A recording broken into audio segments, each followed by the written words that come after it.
We're just hours away from the 74th Space Shuttle launch and the 10th flight of the orbiter Endeavour with a crew of 6 astronauts.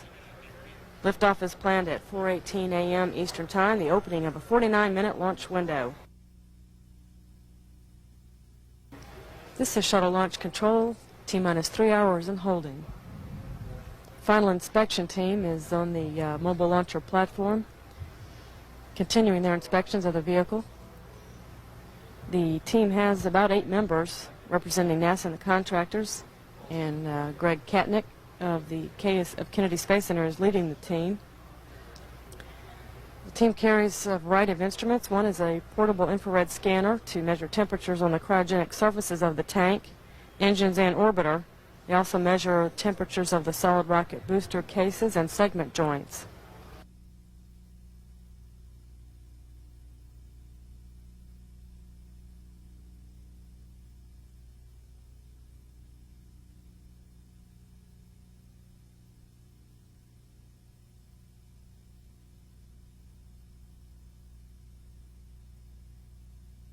And here we have the crew sitting down at the traditional table, the decorated cake bearing their STS-72 insignia.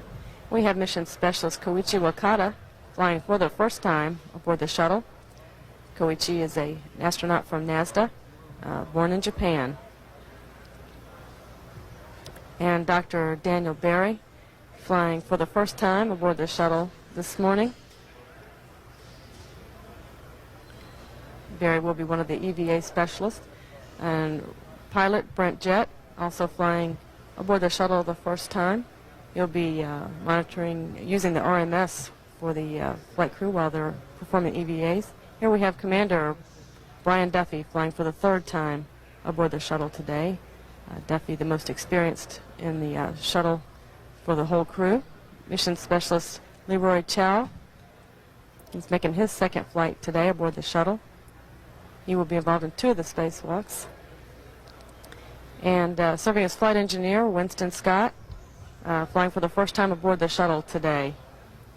Again, the crew's been awake since about 7 p.m.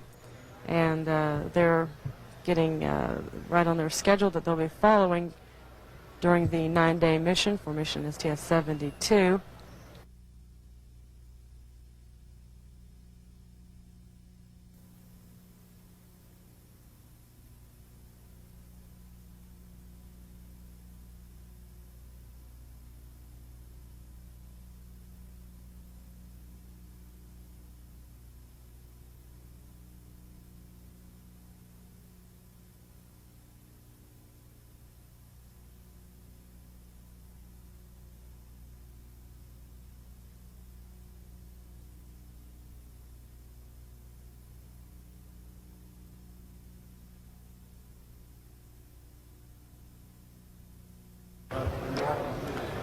The final inspection team is continuing their assessment. And we do have the astronauts at the crew quarters getting into their launch entry suits. We've got Commander Brian Duffy. He's making his 3rd flight into space today. As commander, he's got overall responsibility of the flight. He's the most experienced space flyer on this mission. And of course, during the re-entry, he will take control just minutes before touchdown and will be responsible for all of the systems on board the vehicle during the rendezvous maneuvers. And shuttle rookie Brent Jett is making his 1st flight. He will be assisting Duffy at the flight controls, including the 2 rendezvous operations. Jett will also operate the robot arm during the 2 spacewalks that are planned.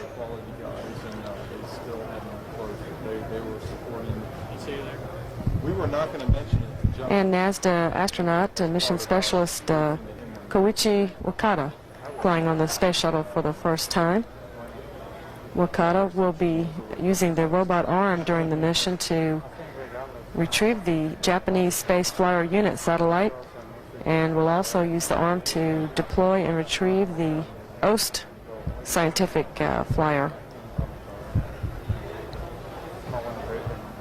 Across the room, Flight Engineer Winston Scott and Mission Specialist Leroy Chow. Chow making his second flight aboard the shuttle, ready to go this morning. And Chow will be involved in both of the spacewalks planned for the mission. Also, he is the prime operator for the commercial protein crystal growth experiment.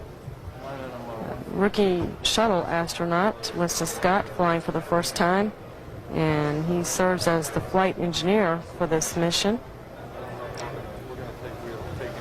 In that capacity, he will be responsible for the Space Flyer Unit systems, the OST Flyer systems. Will be operating several of the secondary experiments.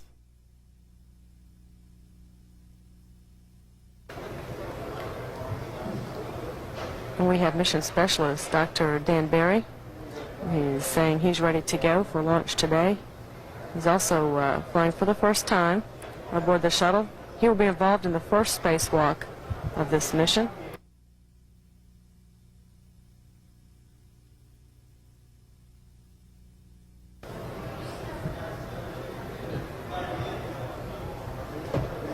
Crew will be departing for launch pad 39B in about 20-30 minutes, and it's about a 30-minute ride out to the launch pad. Again, things look good for launch as far as weather's concerned here at KSC, and no ice concerns with the external tank or anywhere on the vehicle at all. The ice team reported that things look very good.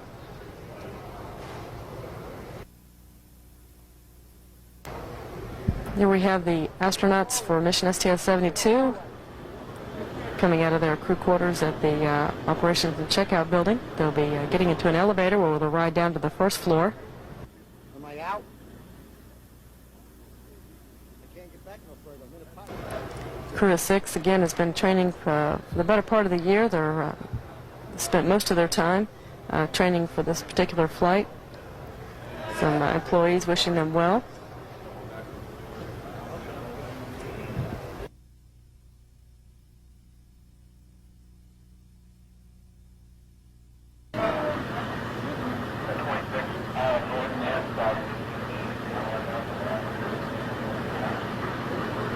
We have the team led by Commander Brian Duffy.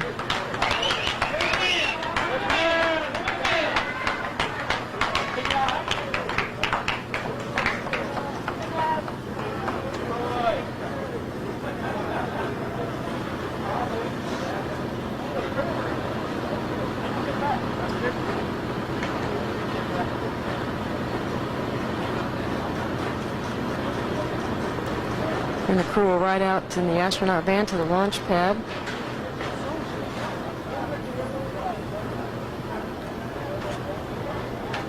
It's about a 30-minute ride to pad 39B.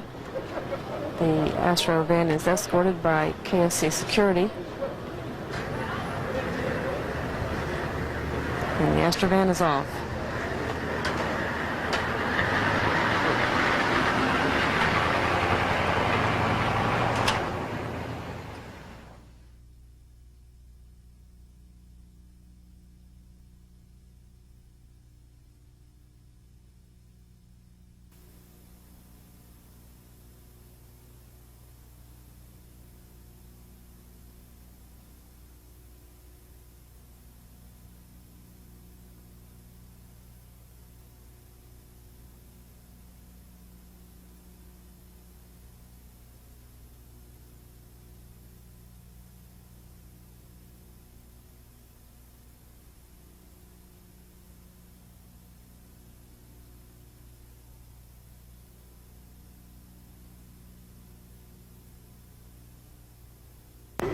This is shuttle launch control. We've got the STS-72 flight crew now at the 195-foot level at the launch pad.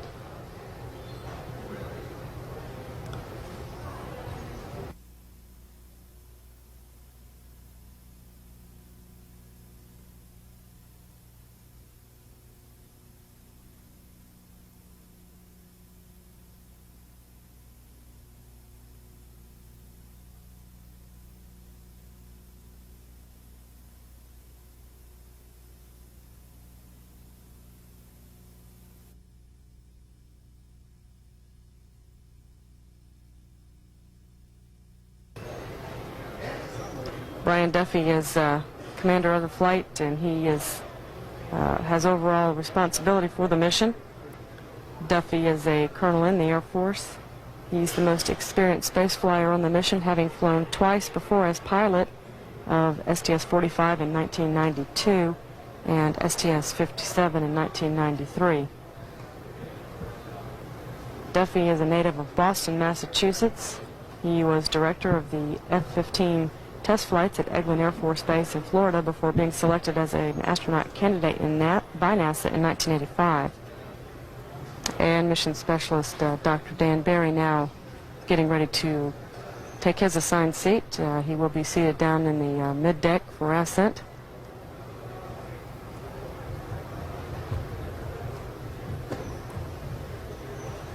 Barry calls South Hadley, Massachusetts his hometown, and he earned 5 degrees after high school, including a doctorate in electrical engineering and computer science from Princeton University and a doctorate in medicine from the University of Miami.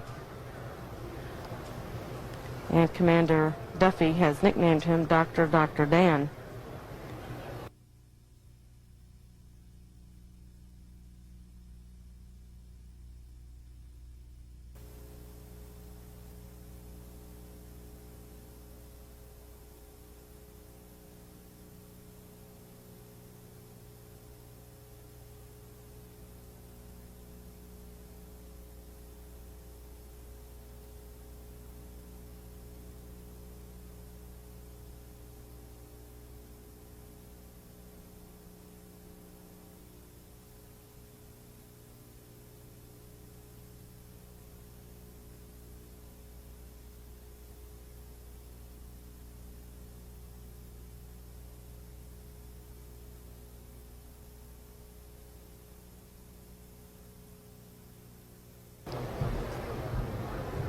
Mission Specialist Koichi Wakata is now getting the rest of his gear on, getting ready for his first flight aboard the Space Shuttle.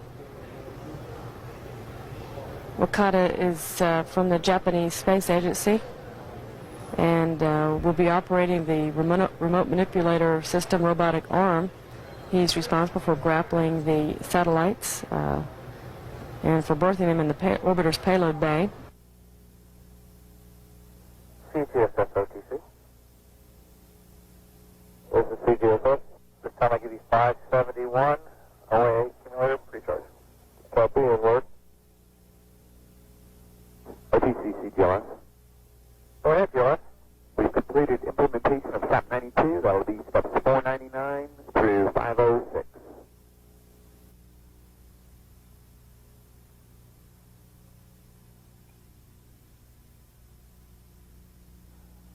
Endeavour, OTC, air to ground 2. How do you copy? 2 loud and clear. 2 loud and clear. MS1 loud and clear. MS2 loud and clear. MS3 loud and clear. MS4 loud and clear. Copy all loud and clear. Proceeding with ICOM A checks.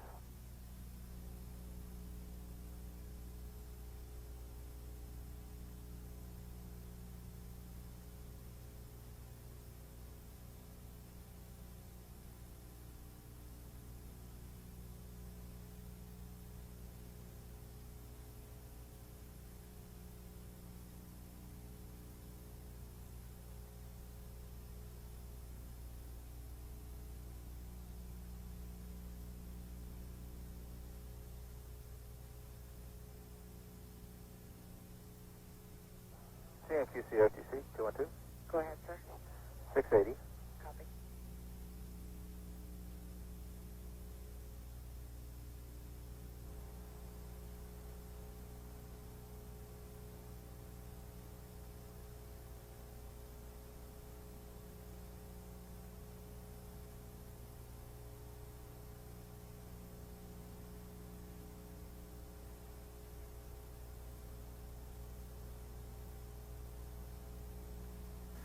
If a hold is requested and issued between T-minus 9 minutes and T-minus 31 seconds, the countdown clock will be restarted upon successful resolution of the problem without a go survey made of all elements. If the launch cannot be accomplished within the launch window or if the following time is exceeded, cutoff will be given. And launch train back hold time is 5 minutes 36 seconds. DLT at T-minus 5 minutes, perform APU start upon command of OTC only. DLT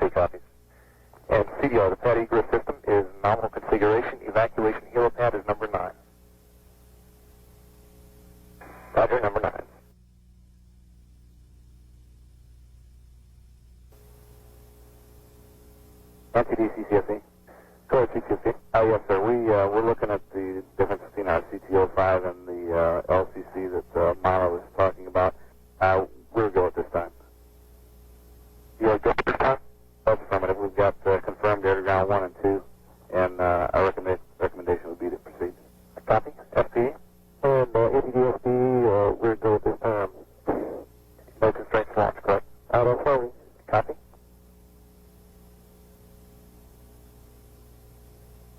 QLS is go for OA retract. NTD FRO 212. Go ahead, FRO. Roger, want to verify Nuti 0 of 931:37 Zulu. NTD Houston flight. Affirmative. Go ahead, fly. Yeah, with this hardware change and verifying the entire configuration, we have a problem with white sands and the modulation. We'd like to hold here at 5 minutes and straighten out white sands so that we'll be able to get TDRS after launch. I copy flight. CLS entity. CLS go. Hold the clock at 5 minutes. CLS copies. Countdown clock will hold at T-minus 5 minutes. On my mark. 3, 2, 1, mark. T-minus 5 minutes and counting. ATU start. T-minus 5 minutes and counting. TLT-OTC, perform ATU start. Still hard. CDR-OTC, reconfigure heaters. That's and what? A profile test of the orbiter's aero surfaces has started. The orbiter flight control surfaces are being moved through a pre-programmed pattern to verify they are ready for launch.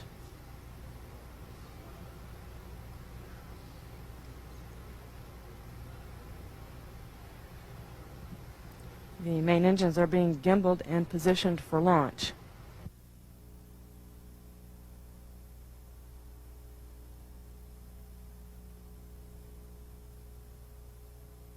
All systems are go at this time, just a few minutes away from the 10th voyage of Endeavour with a crew of 6 on the first shuttle flight of the year.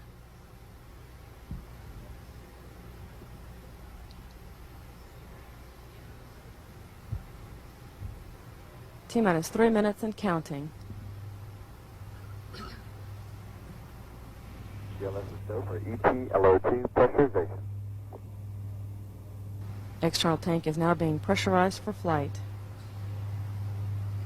The gaseous oxygen vent hood at the very top of the tank will be moved away, retracted back to the launch position in the next few seconds. Clear caution and warning memory. Verify no unexpected errors. That's a lot.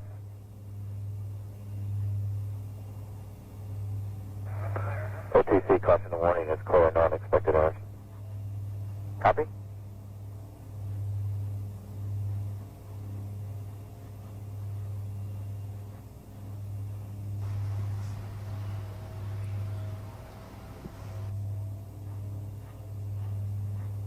Endeavour OTC, close and lock your visors, initiate O2 flow, have a smooth ride and a safe landing. All right, thanks OTC, and let's get 96 off to a great start. QLS go for ET-LH2 pressurization.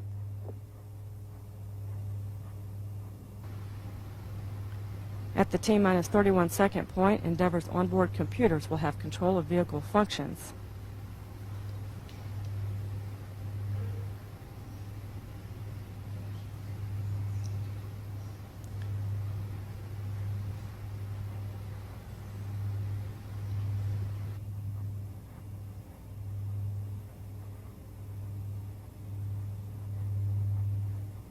QLS go for auto sequence start. In the next few seconds, 25. thousands of gallons of water will be dumped onto the launch platform to help suppress the sound and shock of the 7 million pounds of thrust produced by the shuttle. T-minus 15 seconds. 12, 11, 10, 9, 8. We have a go for engine start.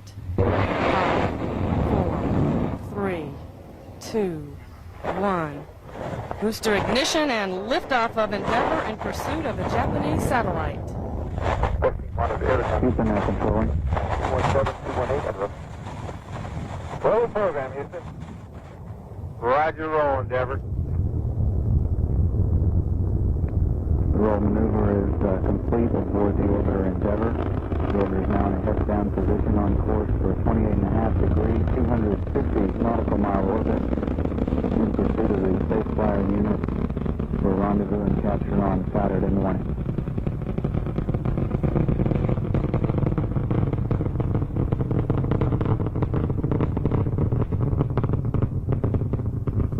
Endeavour's engines have now throttled down as the orbiter prepares to pass through the area of maximum dynamic pressure on the vehicle.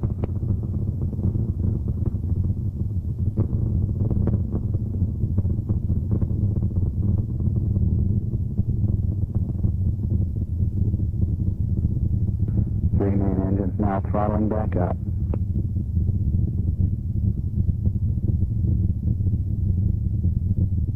Endeavour Houston, go with throttle. Roger, go with throttle. Endeavour's three liquid-fueled engines are now back at full throttle.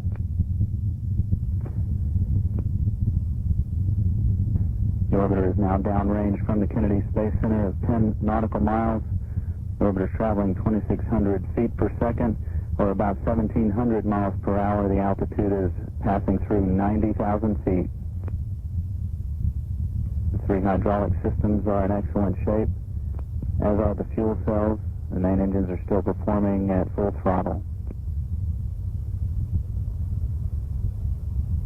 Approaching 2 minutes into the flight, standing by for burnout and separation of the twin solid rocket boosters.